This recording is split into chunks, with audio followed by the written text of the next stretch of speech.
My name is Gavin Evans, and this is my review of Arcane Season 2, Act 2. And this review will have spoilers, so there's your warning.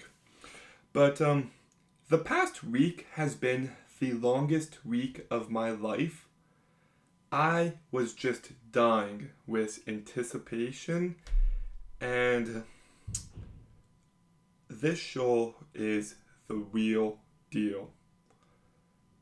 This act is the best act of the show so far, and I found it to be beautiful, moving, hopeful, but also devastating and heartbreaking and tragic. And this show really is something special, and I'm bummed out that it's going to be over in a week. Just, it truly is the best show ever. But let's begin by talking about episode 4, and this episode is fantastic. I love how we see more hope when it comes to the character of Jinx. I love it when Jinx and Isha are playing with these bugs, and it reminded me of that scene in season 1 where Vi is talking to Caitlyn about these games that they used to play. And you can just see that Jinx and Isha are forming a real bond. You know, like Jinx is dyeing her hair blue, she's showing her all her gadgets, she's got a handshake. Like, they really do care for each other on such a deep level. I also love that scene where Jinx tries to give Savika the middle finger, but she lost it. And I also love the scene where Jinx goes to Silco's office to talk to him. Like, once again, yes, Silco was a villain, but he truly did love Jinx, and she truly did love him, and I just love the fact that this show isn't forgetting that. I also love how Jinx has become a symbol. People are dyeing their hair blue. She has become a symbol of fighting against Piltover, and she just wants none of that. She just wants to live with Isha and just worry about nothing else. But Isha wants Jinx to be more than that. And she pushes her towards that, and when Isha and a bunch of the other Zarnites get captured, Jinx and Savika have to go rescue them. And that scene in the prison, well, everyone is just placing their hands on her. I found it so deeply moving. This is a character who thinks she is nothing but a fuck up. She is a character that has wanted to die. And here, everyone else sees her more than that, but she sees herself more than that. And when she reunites with Isha and they give each other that big hug, like, it just tugs at your heartstrings. And I love the way this episode ends with Jinx and Warwick fighting, and then Warwick recognizes her and he says, "Powder." Just one line of dialogue has so much weight behind it. I also really like the Caitlyn and Mbessa storyline as well. And yeah, this episode really is fantastic. But the next two might just be my two favorite episodes of the series. And look, I've seen the complaints online. I know people aren't happy with the direction of this season, but couldn't be me. This was very unexpected, but I thought it was done so incredibly well. And this is a show where you can feel the love and passion that the creators have for these characters.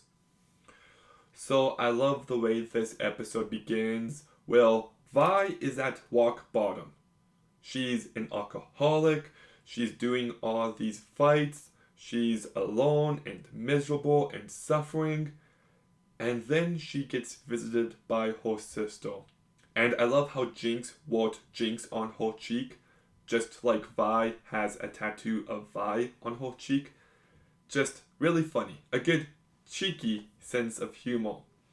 But then Vi's pissed off and she chokes Jinx to the point where she could have died. And Jinx tells her that Vandal is still alive. And look, I don't like it when they bring dead characters back unless the character coming back is a huge focus point. It's not just like, oh, this character just is here now. Like, we can tell that this is a different version of Vandal. So his death in season 1 still has weight. And I love it when Vi is looking at the mural painted of Jinx and the colored smoke. She realizes in that moment that her sister is viewed as a symbol. And she's just nothing. And I like the underground tunnels where those weird, foamy things light up whenever there's a clap sound. Just such a unique, interesting touch to the environment. But I love the scene where Jinx and Vi are fighting, and it just sounds like sisters bickering. It really does. When Vi's like, oh, yeah, well, their daughter is a psychopath. And Jinx is just like, which one? Love it. Love it so very much. I also love how Jinx calls the gauntlet bitch mittens. That's really great, but they come across this area where Vandal and Silco used to live. And I don't know if Jinx smelled Vandal's jacket or Silco, but it reminded me of Last of Us 2 when Ellie smells Joel's jacket. You know, it just shows how much Jinx misses these guys. And we see a little, and Vandal never sent it to Silco, but it's pretty much like, hey, we're both to blamed. And I wish things happened differently. And of course, there's obvious parallels between Silco and Vandal and Jinx and Vi. And Vi almost puts her hand on her shoulders, but she stops herself and puts it in the gauntlet. They then come across Warwick, which, by the way, the Warwick animation when he's running around totally reminded me of the 2D animation in Wolfwalkers. You know, Wolfwalkers, Warwick is kinda wolf. I don't know if that was intentional or not, but I definitely picked up on it. But when Jinx shouts to Vi, you gotta trust me, it's really him.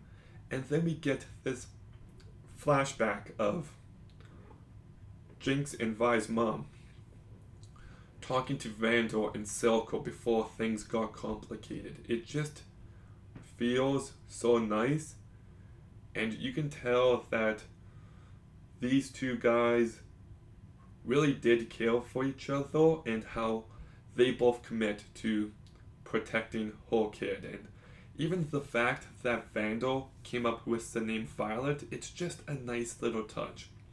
And like moments like this can feel like fan service, but these relationships are essential to this story.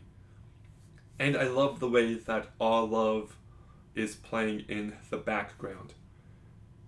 And then we cut back to the fight, and Jinx sees Vi and Warwick hugging. And Vi's just like, he's your father too, you know? And they do this big family hug.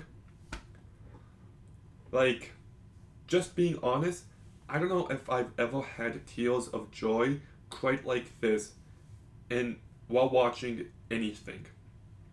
It is just a perfect, beautiful moment. And like, even the fact that Vi was like, he's your dad too. You know, like, we don't really see Vandal and Powder interact much in season 1. Jinx typically views Silco as her father. So this is just a nice reminder that, hey, he was your dad too. Just,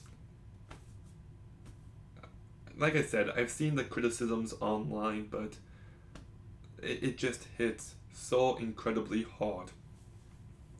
And I think the male plot is super rad. Like, I don't think it's actually going to tie into this season. I think it's going to be set up for the next show, but these visuals are insane. It kind of reminds me of Hellraiser at a certain point, but then Mel's armor protects her, so that makes me think that's how she was able to live after the explosion. And I don't really know where this plot is going, but I really like everything that I've seen so far. And it does tie into the main plot because Mbessa is panicking. She doesn't know where her daughter is, and, well, is there anything as undoing as a daughter? She's resorting to more and more drastic means. And I like the stuff with Singed here. I like how they give us a little bit more of his backstory and how so much of Zahn's technology just comes from this guy trying to bring his daughter back to life. Reminds me of Mr. Freeze in some ways. But people think he's this evil mastermind, and he's not doing the best things, but he's just a grieving father. So I really love that. And then we get to the final scene of this episode. Well, Jace comes back and he has seen some shit. And I'm very curious to know more about that, hopefully next week. But when he kills that one council member, I was just like, holy fuck, Jace is one of the most compelling characters in the show so far. This fall. Right now. So yeah, I loved episode 5. I thought it was just phenomenal. And then we get to the next episode and things are looking up.